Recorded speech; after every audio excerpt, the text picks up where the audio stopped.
You know, I have spent many years observing something rather peculiar about human nature. We speak so often of love, of acceptance, of understanding one another. We build our churches and our philosophies around these noble ideals, yet there is something we despise more than cruelty, more than ignorance, more than evil itself. We despise the mirror. And what is the spiritually awake person but a living mirror, walking among us, reflecting back what we have spent our entire lives trying not to see?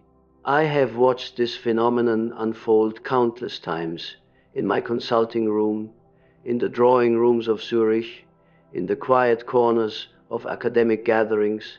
A person enters who has done the work, who has looked into the depths of their own soul and emerged somehow changed. They carry themselves differently. They speak with a certain clarity. They see through the games we all play, the masks we all wear. And what happens? Do we celebrate this awakening? Do we gather around them with curiosity and wonder? No. We hate them, not openly, of course. We are far too civilized for such honesty. We hate them quietly, systematically, with the precision of a surgeon removing something unwanted from the body. We exclude them from our conversations, our gatherings, our inner circles. We label them as difficult, as negative, as somehow lacking in the social graces that keep our world spinning smoothly on its axis. But why? This is the question that has haunted me for decades. Why do we turn away from those who have found what we all claim to be seeking? The answer, I believe, lies in understanding what spiritual awakening actually represents. It is not what our Sunday sermons tell us it should be. It is not a gentle flowering of love and light that makes everyone around you feel warm and comfortable. True spiritual awakening is something far more dangerous to the established order of things. When someone awakens, they stop participating in what I have come to call the collective neurosis. They cease to find meaning in the things that give the rest of us our sense of purpose and identity.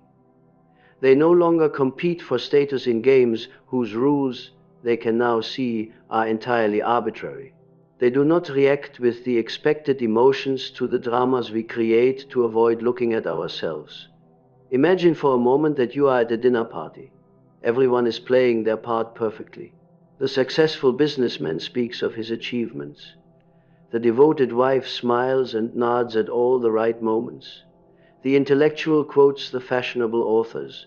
The conversation flows like a well-rehearsed play, each person knowing precisely when to laugh, when to look concerned, when to offer the appropriate response.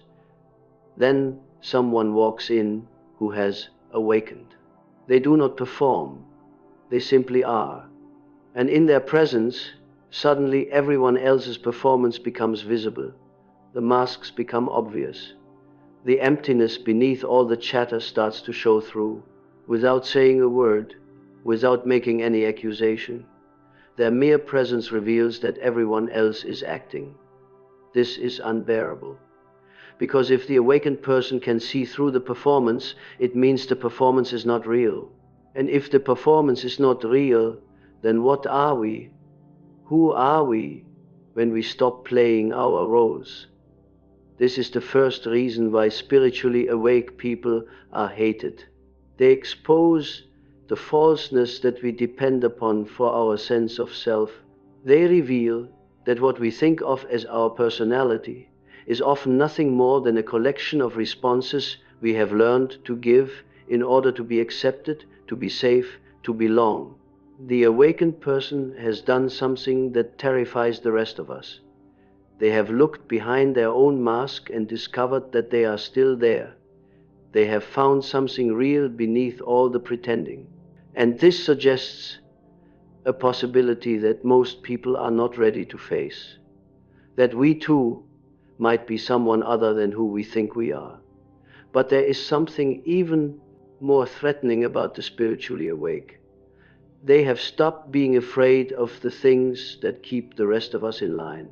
They are no longer controlled by the opinions of others, by social expectations, by the need to maintain their image. This makes them unpredictable. It makes them dangerous to a system that depends on everyone staying in their assigned place. I remember a patient of mine, a woman who had spent years in what she called her dark night of the soul. She had faced her own shadow, integrated parts of herself she had long denied, and emerged with a kind of quiet strength I had rarely seen. When she returned to her social circles, something remarkable happened. People began to avoid her, not because she was unkind or judgmental, quite the opposite. She had become more loving, more accepting than she had ever been before. But she had also become immune to manipulation. She could no longer be controlled through guilt or shame or fear. She spoke truth when others expected polite lies. She remained calm when others needed her to become upset. She refused to participate in the subtle cruelties that pass for normal social interaction. Her friends found her presence deeply unsettling. They said she had become strange, distant, somehow less human. But what they really meant was that she had become more human, more authentically herself. And this reminded them of how much of themselves they had sacrificed to fit in. This brings us to the second reason why the awakened are despised. They have stopped being controllable. And a person who cannot be controlled threatens the entire structure of how we organize ourselves as a society. You see, most of our social institutions depend on people being somewhat unconscious. They depend on us reacting automatically to certain triggers, following certain patterns, accepting certain limitations on our thinking and behavior. The awakened person has stepped outside of these automatic responses. They think for themselves. They feel their own feelings rather than the feelings they are supposed to feel. They make choices based on their own inner compass rather than external pressure. This is revolutionary in the most literal sense. It overturns the established order. And those who benefit from that order, those who derive their power from keeping others unconscious, naturally resist such revolution. But perhaps most threatening of all is what the awakened person represents about the nature of suffering itself. We have built elaborate philosophies and theologies around the idea that suffering is meaningful, that it serves some greater purpose, that it must be endured with patience and resignation. The awakened person has discovered something different. They have learned that much of human suffering is unnecessary. It is created by our attachments, our unconscious patterns, our refusal to see reality as it is rather than as we wish it to be. This discovery is profoundly disturbing to those who have made peace with their suffering, who have built their identity around their wounds, who have found meaning in their victimhood. The awakened person suggests that there is another way to live, a way that does not require constant struggle and pain and drama. And this possibility is both wonderful and terrible.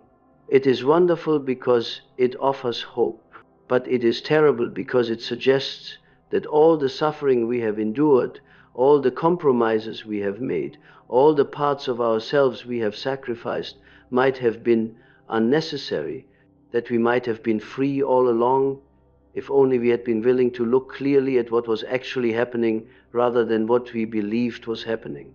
The awakened person stands as living proof that the prison we think we live in has no locks on the doors.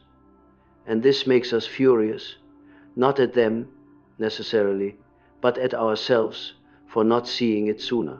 But since we cannot bear to be angry at ourselves, we direct that anger at the one who showed us the truth.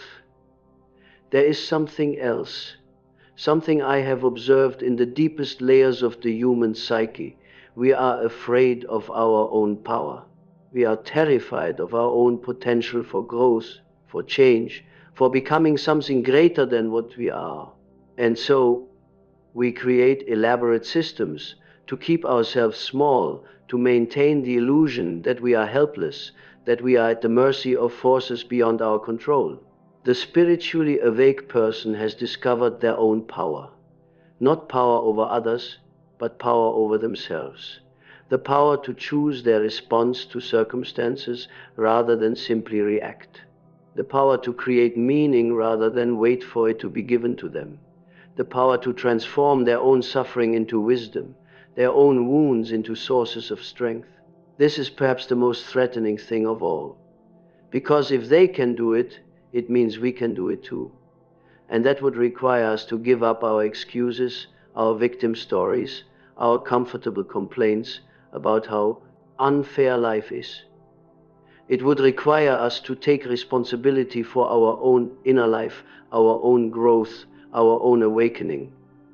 Most of us are not ready for that level of responsibility.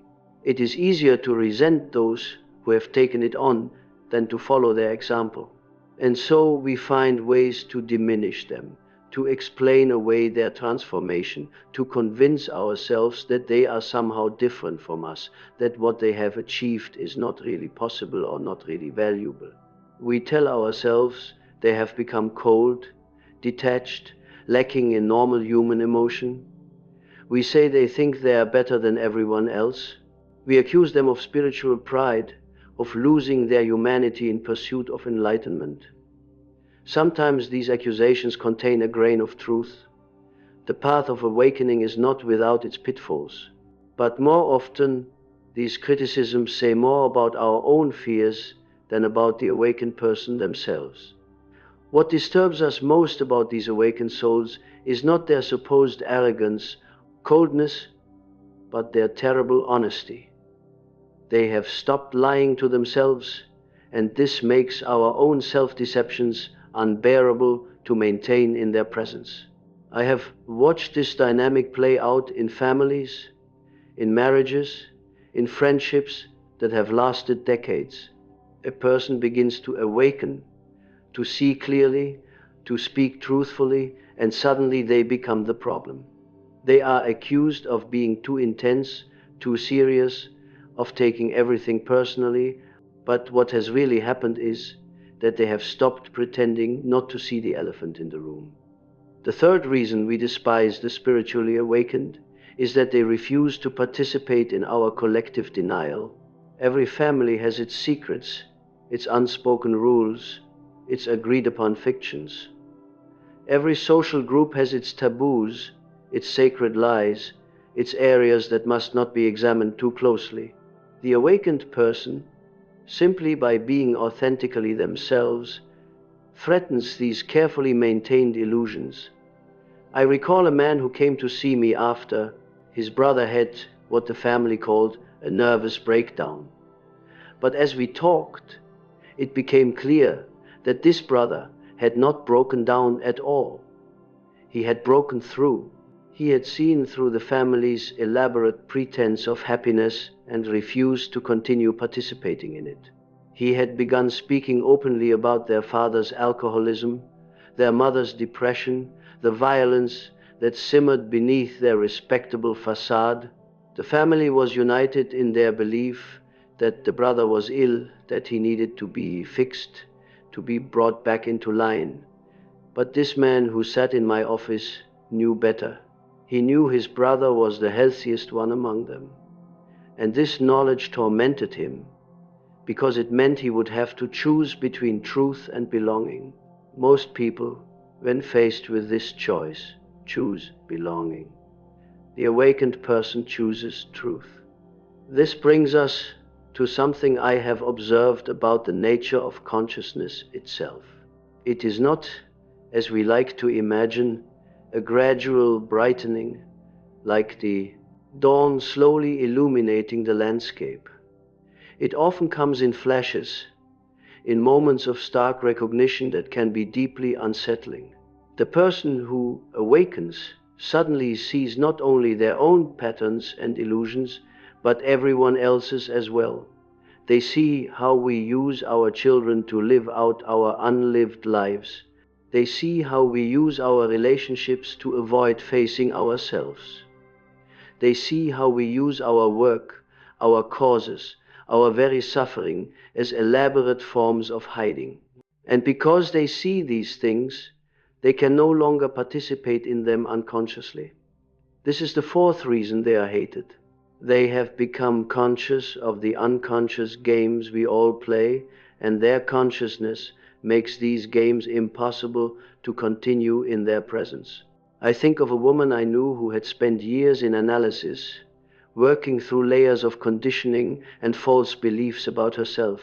When she emerged from this process, she discovered she could no longer tolerate conversations that were purely superficial, not because she was judgmental, but because her attention had become attuned to deeper currents.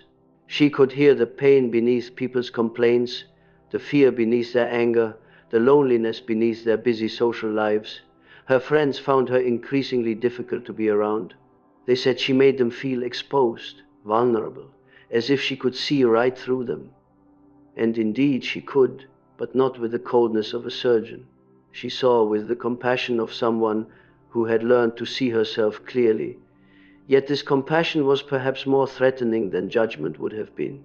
For judgment allows us to maintain our defenses, to argue back, to protect ourselves. But compassionate seeing disarms us completely. It sees our wounds not to exploit them, but to acknowledge them. And this acknowledgement is something many of us cannot bear. There is something else about the awakened that makes us profoundly uncomfortable. They have made peace with aspects of themselves that the rest of us are still fighting.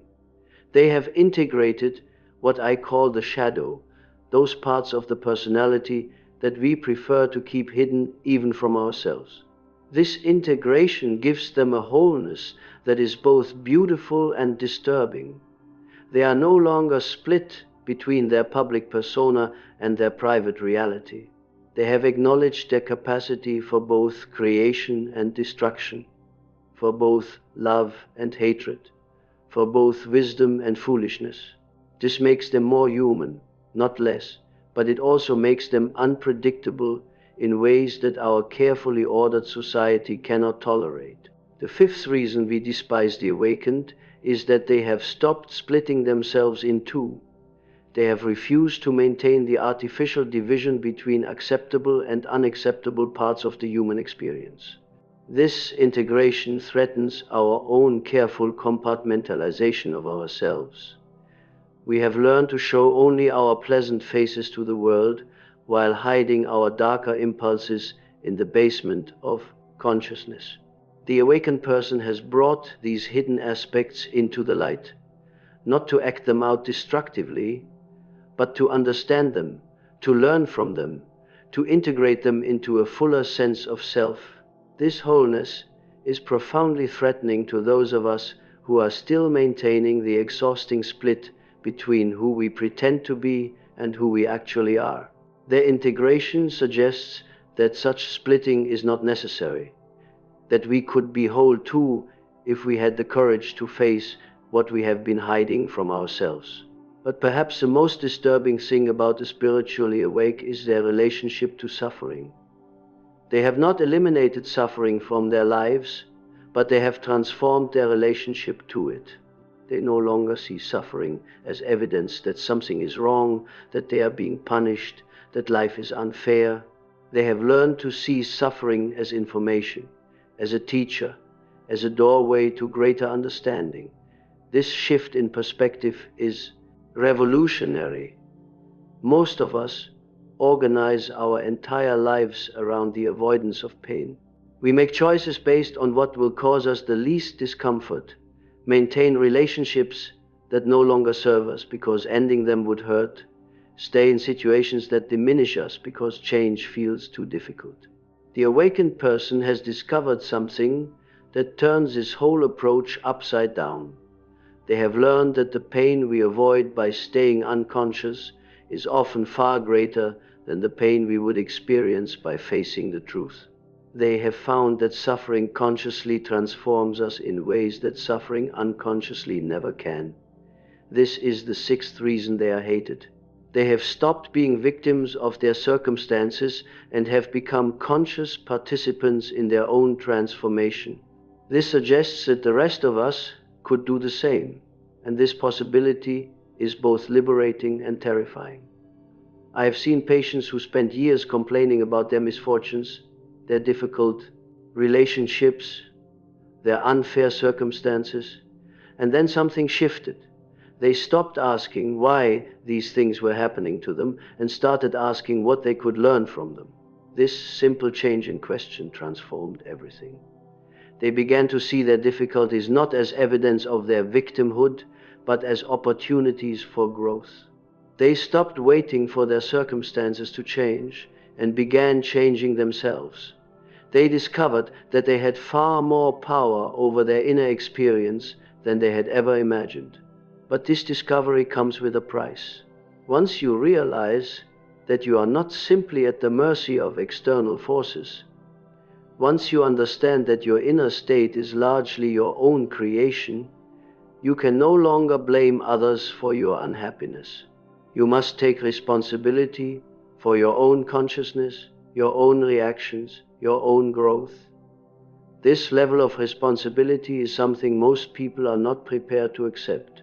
It is easier to remain unconscious, to maintain the illusion that we are powerless, than to face the terrifying freedom of taking charge of our own inner life. And so we resent those who have taken this step. We call them selfish for no longer absorbing our projections, cold for no longer participating in our dramas, arrogant for no longer accepting our version of reality.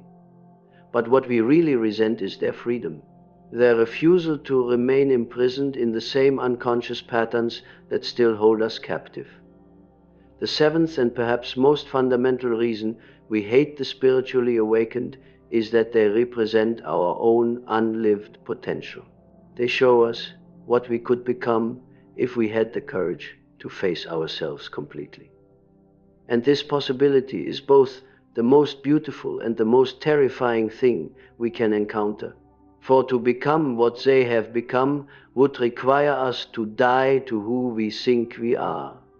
It would require us to let go of our familiar suffering, our comfortable limitations, our cherished grievances against life. It would require us to step into the unknown territory of our own authentic being. Most of us would rather hate them for showing us this possibility than take the difficult journey toward it ourselves. And yet, there's something else at work here, something even more profound than our fear of responsibility or our resentment of freedom. The spiritually awakened person has touched something that the rest of us have forgotten we even possess. They have made contact with what I have come to understand as the deeper layers of the psyche, those ancient waters that flow beneath all our modern pretensions. You see, beneath our civilized facade, beneath our rational minds and our social conventions, there lives something far older and far wiser than the personality we present to the world. The awakened person has learned to listen to this deeper voice, to trust its guidance even when it contradicts everything they have been taught. This is perhaps what disturbs us most profoundly about them. Not their clarity or their freedom, but their connection to something we have lost. They move through the world guided by an inner compass that we can no longer feel. They make decisions based on promptings we can no longer hear. They seem to know things about life, about meaning, about purpose that we have forgotten we ever knew. I have sat with many such individuals in my consulting room, and there is always something about them that cannot quite be explained in psychological terms alone. They possess a quality of presence that seems to emanate from depths we did not know existed. When they speak, even about ordinary matters, there is a resonance, as if their words are coming from some vast interior space. This quality is not something they have acquired through reading books or attending lectures. It is something they have recovered, something they have unearthed from within themselves through the difficult work of self-examination. They have dug down through the layers of conditioning and expectation and discovered something authentic at their core. But here is what makes this so threatening to the rest of us. Their very existence suggests that we too might have access to these same depths, that the wisdom they have found is not unique to them, but is part of our common human inheritance, that we too might be capable of this kind of authentic living if only we were willing to undertake the journey inward. Yet most of us are terrified of that journey. We sense, perhaps unconsciously, that it would require us to abandon much of what we think we know about ourselves. It would require us to question not just our beliefs and opinions, but the very foundations of our identity. It would require us to venture into territories of the psyche that we have spent our entire lives avoiding. The awakened person has made this journey. They have descended into their own underworld and returned transformed.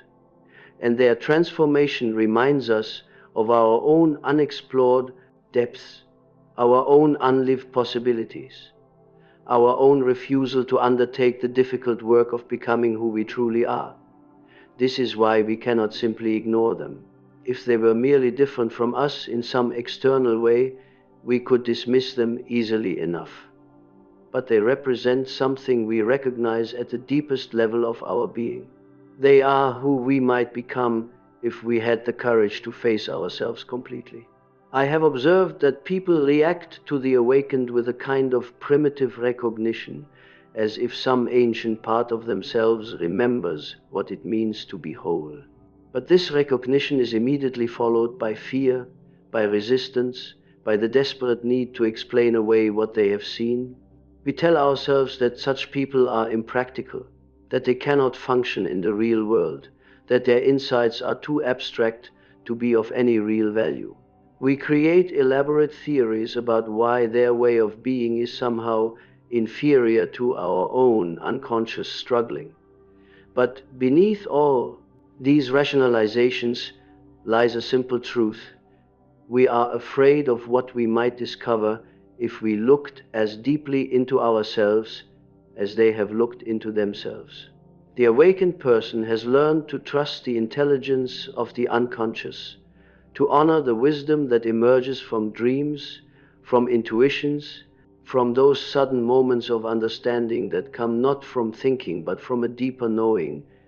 They have made peace with the mystery of their own existence, rather than demanding that everything be explicable and controllable. This relationship with mystery is perhaps what sets them apart most clearly from the rest of us. We live in an age that demands explanations for everything, that insists all of life should be reducible to rational understanding. But the awakened person has discovered that the most important truths cannot be grasped by the rational mind alone. They must be felt, intuited, lived into. They have learned to navigate by a different kind of knowing, one that takes into account not just the surface facts of a situation, but its deeper currents, its hidden meanings, its connection to the larger patterns of existence. This makes them seem almost otherworldly to those of us who are still trying to figure everything out with our minds. I remember a patient who described his awakening as a kind of remembering, not remembering facts or events, but remembering something essential about himself that he had somehow forgotten. He said it was as if he had been living in a foreign country, speaking a foreign language, following foreign customs, and then suddenly recalled that he had a homeland of his own. This homeland was not a place, but a way of being, a way of moving through the world that felt completely natural once he rediscovered it. He no longer had to work so hard to be himself because he had remembered who he actually was beneath all the roles and expectations and adaptations. But when he tried to share this discovery with others, when he began living from this recovered authenticity, he found that people became uncomfortable around him. Not because he was being unkind or superior, but because his naturalness highlighted their own artificiality. His ease with himself made their own inner tension more obvious to them. This is another layer of why the awakened are resented. They have found a way of being that requires no effort to maintain, no constant vigilance to uphold. They are simply themselves, without apology or explanation. And this naturalness is both beautiful and maddening to those of us who are still working so hard to be acceptable, to be liked, to be understood. There is something else I have noticed about those who have undergone genuine spiritual awakening. They have developed what I can only call a different relationship with time itself. They are no longer driven by the frantic urgency that characterizes most of modern life. They seem to move at their own pace, guided by rhythms that are invisible to the rest of us. This is not laziness or indifference. If anything, they accomplish more than most people because their actions arise from a deeper source, from genuine necessity rather than compulsive doing. But they have stopped participating in the collective hysteria that insists everything must be done immediately, that speed is more important than depth, that productivity is the measure of human worth. Their refusal to be hurried, their insistence on moving at a pace their inner wisdom dictates, is deeply threatening to a society that has organized itself around acceleration, around the constant demand to do more, faster, better. They represent a different possibility, a way of living that honors natural rhythms rather than artificial deadlines. I have seen how this affects those around them. People become agitated in their presence, not because the awakened person is doing anything to agitate them, but because their calmness highlights everyone else's inner frenzy. Their peace makes others aware of their own lack of peace.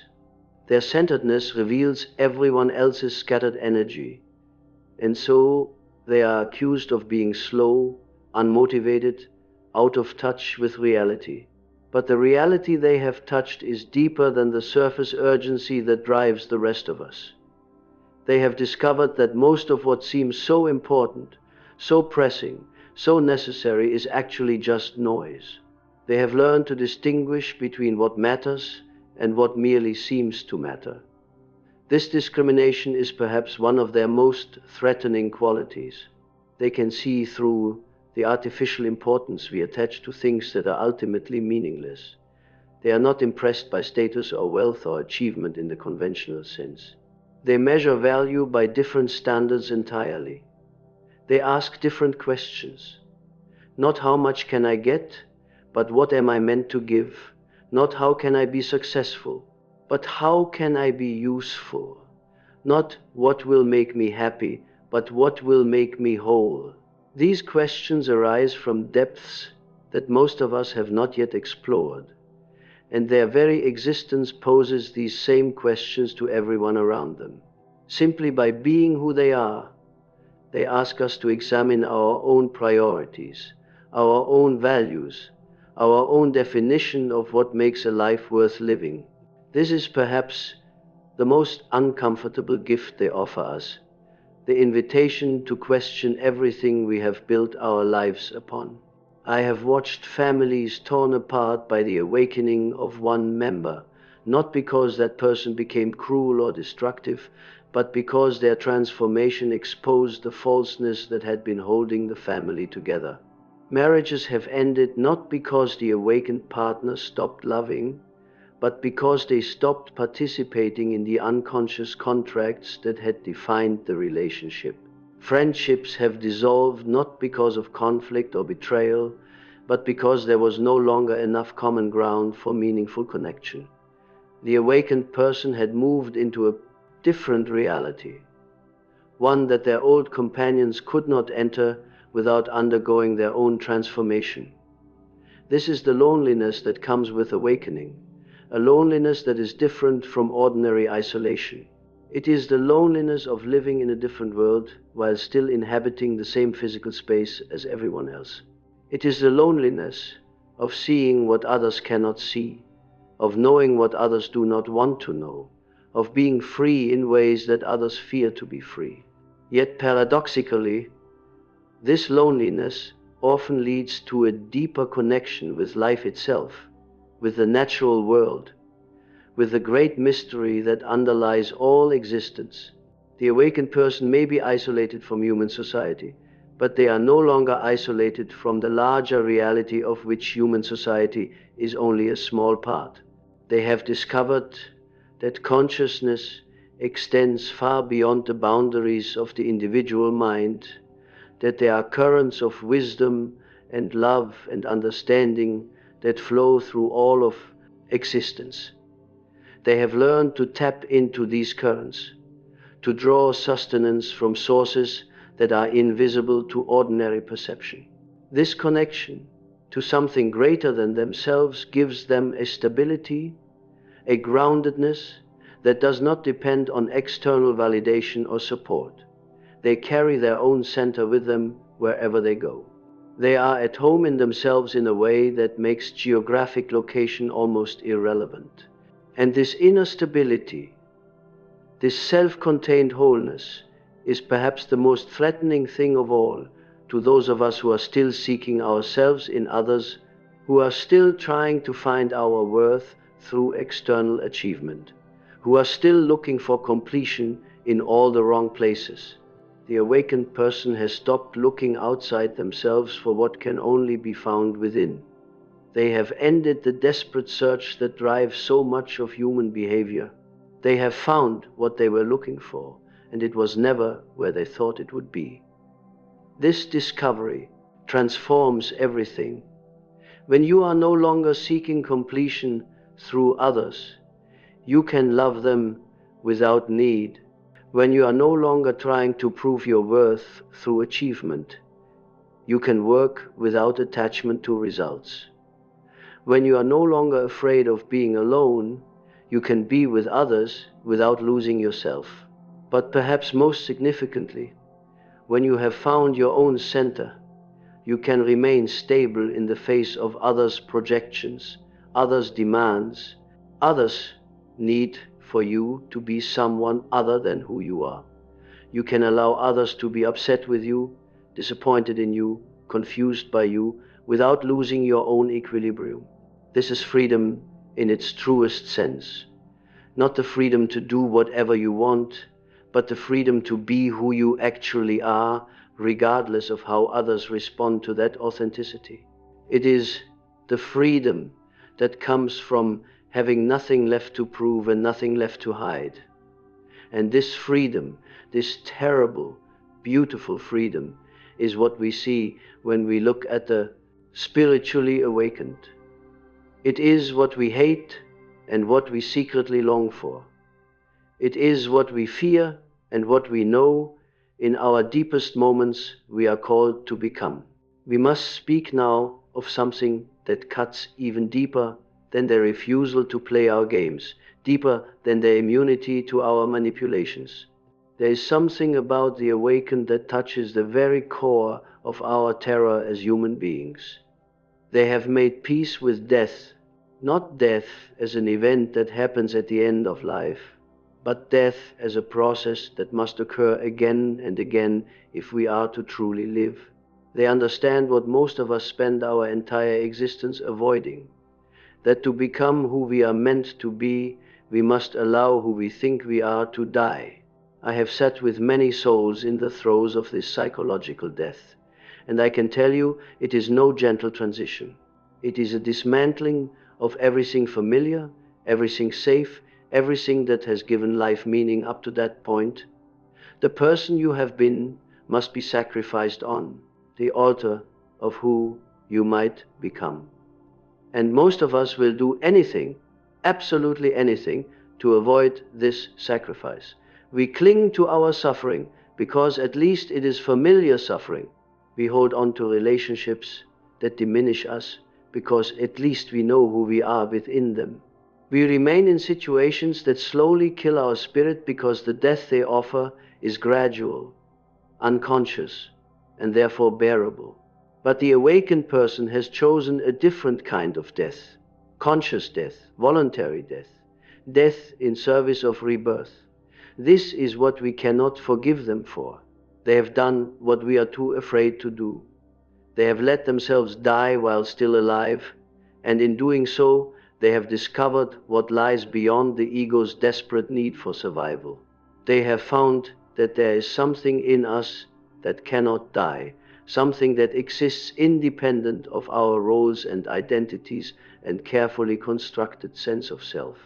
I think of a man I once knew who had built his entire identity around being successful in business. His whole sense of worth was tied to his achievements, his accumulation of wealth, his position in society. Then something happened, a failure that stripped away everything he thought he was. His business collapsed, his reputation was ruined, his friends disappeared along with his fortune. For months, he was like a walking corpse. The person he had been was gone, but nothing had yet taken its place. He existed in a kind of limbo between death and rebirth, and it was excruciating to witness. But then, slowly, something else began to emerge from the ashes of his former self. Not another ego, not another identity to cling to, but something more essential, more real than anything he had ever known himself to be. When I saw him again years later, he was unrecognizable, not in appearance, but in presence. The desperate striving was gone. The need to prove himself had vanished. In its place was a kind of quiet authority that came not from external achievement, but from internal integration. He had died to who he thought he was and been reborn as who he actually was. But when he tried to return to his old social circles, when he attempted to reconnect with former colleagues and friends, he discovered something disturbing. They could not tolerate the person he had become, not because he was bitter or broken, but because he was free. His freedom reminded them of their own imprisonment. His peace highlighted their own agitation. His authenticity exposed their own pretense. They preferred him desperate and striving because that was familiar territory. They knew how to relate to ambition, to anxiety, to the endless hunger for more, but they did not know how to relate to someone who had found contentment within themselves, who no longer needed external validation to feel whole. This is the eighth reason the awakened are hated, though I realize I have moved beyond my original count. Numbers seem insufficient to capture the full scope of our resistance to consciousness. The awakened have undergone what I call the great death, the ego death that must precede genuine rebirth. And their resurrection reminds us that we too are called to this same death, this same rebirth. Yet most of us would rather remain in our familiar prison than risk the unknown territory of authentic existence. We have made friends with our limitations, built our identity around our wounds, found comfort in our complaints. To awaken would mean abandoning all of this, and who would we be without our suffering to define us? I have observed that people often speak of wanting to grow, to change, to become more than they are. But when growth actually presents itself, when change knocks at their door, they discover they are terrified of what they claimed to want. Growth requires death. The death of old patterns, old beliefs, old ways of being that no longer serve. And death, even psychological death, even death that leads to greater life, is something that ego will resist with every weapon at its disposal. The awakened person has surrendered this resistance. They have learned to die gracefully, repeatedly, whenever life calls them to a deeper level of being. They understand that clinging to any fixed sense of self is ultimately futile, that the river of consciousness is always flowing, always changing, always calling us forward into unknown territories of possibility. This fluidity, this willingness to change, to grow, to become, is deeply unsettling to those of us who are still trying to establish some permanent sense of who we are. We want to know ourselves, to define ourselves, to create some stable identity that we can carry through life like a suit of armor. But the awakened person has discovered that this armor is actually a prison, and they have had the courage to take it off. Without this armor, they are vulnerable in ways that make the rest of us deeply uncomfortable. They can be hurt, but they cannot be destroyed. They can be affected by circumstances, but they cannot be fundamentally altered by them. They have found something in themselves that remains constant, even as everything else changes, something that is both utterly personal and utterly impersonal at the same time. This discovery changes everything about how they move through the world. They no longer need to defend themselves against experience because they have found the part of themselves that cannot be threatened. They no longer need to control their environment because they have learned to remain centered regardless of external conditions. They no longer need to hide from their own depths because they have made peace with everything they found there. I remember a woman who came to me after what she called her complete breakdown. She had lost everything: her marriage, her children's respect, her career, her health. She sat in my office like a broken bird, convinced that her life was over. But as we worked together, something remarkable began to happen.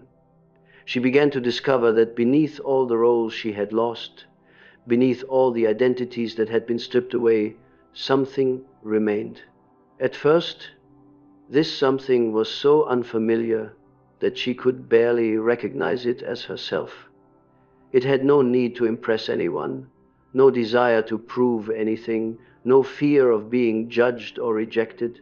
It simply was, with a kind of pure being that she had never experienced before.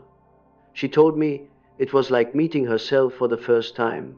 But when she began to live from this deeper place, when she started expressing this more authentic self, the world around her reacted with suspicion and hostility. Her family accused her of being selfish for no longer sacrificing herself for everyone else's comfort. Her former friends said she had become cold because she was no longer absorbing their emotional dramas. Her colleagues found her threatening because she was no longer competing in the same games that consumed them. She had become free, and free people are dangerous to those who are still enslaved, even when that enslavement is voluntary, even when it masquerades as virtue or duty or love. There is something else about the awakened that I must speak of, something that touches the very foundations of how we organize our society. They have stopped participating in what I call the conspiracy of mediocrity. They refuse to pretend that small things are big, that trivial concerns deserve serious attention, that the surface drama of life is what really matters. This refusal is deeply threatening because our entire social structure depends on everyone agreeing to take certain illusions seriously. We must all pretend that the games we play have ultimate meaning, that the competitions we engage in matter in some cosmic sense, that the hierarchies we create reflect genuine differences in worth rather than arbitrary assignments of value. The awakened person sees through all of this, not with cynicism, but with a kind of loving clarity that recognizes the games for what they are, temporary constructions that have no ultimate reality. They can participate when necessary, but they are not fooled by their own participation. They know they are playing a role, and this knowledge gives them a freedom that is both beautiful and terrifying. I think of the difference between an actor who believes he is actually the character he portrays and one who knows he is playing a part. The first is trapped by his role, limited by its boundaries, defined by its characteristics. The second is free to embody the character fully while remaining aware of his true identity beneath the costume. The awakened person lives like this second actor. They can play the role of employee, parent, citizen, friend, but they are not confused about who they really are underneath these temporary costumes. This gives them a lightness, a flexibility, a capacity for authentic response that those of us who are identified with our roles cannot match. But this lightness is experienced as heaviness by others. Their refusal to take themselves too seriously makes everyone else's seriousness seem absurd. Their capacity to change, to adapt, to respond authentically to new situations makes everyone else's rigid patterns obvious. Their freedom to be themselves makes everyone else's imprisonment visible. And so they are accused of being irresponsible, unreliable, uncommitted. But they are not uncommitted to life itself, to truth, to love, to the genuine welfare of others. They are only uncommitted to the particular forms through which these things are supposed to be expressed. They have learned to distinguish between essence and form, between what matters and what merely appears to matter. This discrimination is perhaps their greatest gift and their greatest threat to the established order. They can see what is essential in any situation and respond to that, rather than getting caught up in the peripheral concerns that obsess everyone else. This makes them incredibly effective when they choose to act, but it also makes them impossible to control through the usual means of manipulation. You cannot threaten someone who has already died to everything they thought they needed to be happy. You cannot bribe someone who has discovered contentment within themselves. You cannot manipulate someone who sees through the games being played. The awakened person has become immune to the standard tools of social control, and this immunity is perhaps what we find most threatening about them. In my years of studying the human psyche, I have come to understand that we are all living in a kind of collective trance, a shared dream that we mistake for reality. This trance is maintained by our mutual agreement to avoid looking too closely at what is actually happening, to accept appearances at face value, to participate in elaborate fictions that keep us from having to face the deeper truths of existence.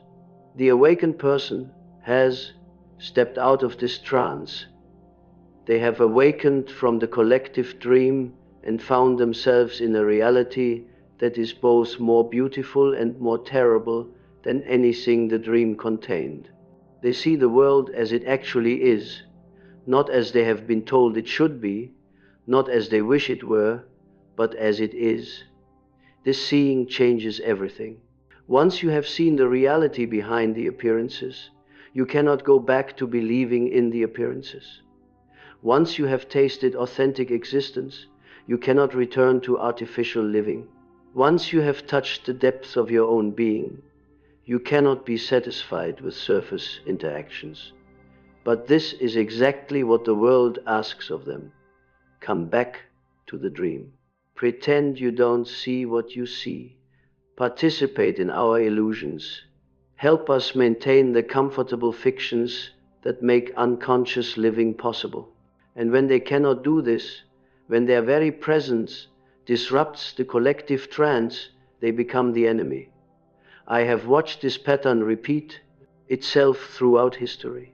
The truth tellers, the ones who see clearly, the ones who have touched something real, they are always rejected, always persecuted, always driven to the margins of society.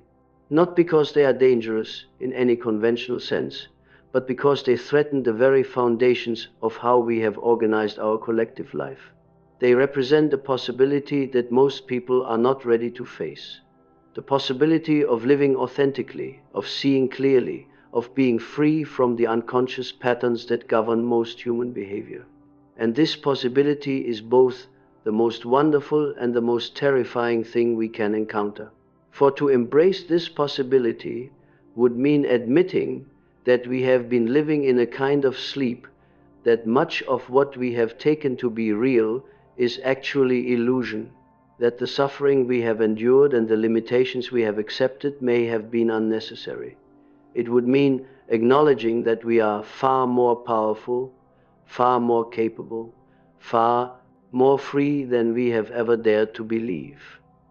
And perhaps this is the deepest reason of all why we hate the spiritually awakened. Not because they are different from us, but because they show us what we could become if we had the courage to wake up from our own dreams of limitation. They are not strangers from another world. They are ourselves awakened. And that recognition is both our greatest hope and our greatest terror. The awakened person stands before us as a mirror, reflecting not who we are, but who we have the potential to become. And in that reflection, we see both the beauty of our unlived possibilities and the tragedy of our continued sleep. We see what we could be, and we realize that the only thing preventing us from becoming it is our own fear of the transformation it would require. This is why we hate them, not because they are our enemies, but because they are our future selves, calling us forward into a reality we are not yet brave enough to enter. They have crossed the bridge between who they were and who they were meant to be, and their very existence is an invitation for us to make that same crossing. But bridges, even bridges to freedom, even bridges to authenticity, even bridges to our own deepest truth, can be terrifying things to cross.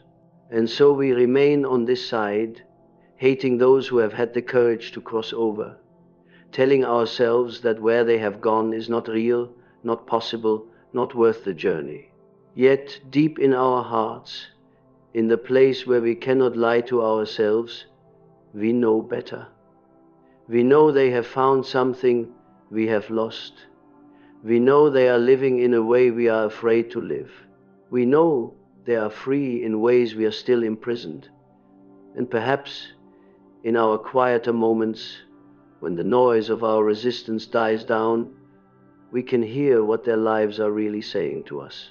Not that we should become like them, but that we should become like ourselves, our truest, deepest, most authentic selves. This is the message that terrifies us most of all. Not that we should change into something foreign, but that we should finally allow ourselves to be what we have always been, beneath all our masks and defenses and careful adaptations to what others expect of us.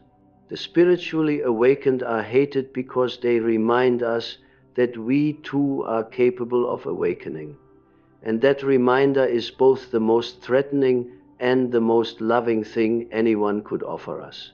And so we come to the end of this exploration, though endings, I have learned, are rarely what they appear to be.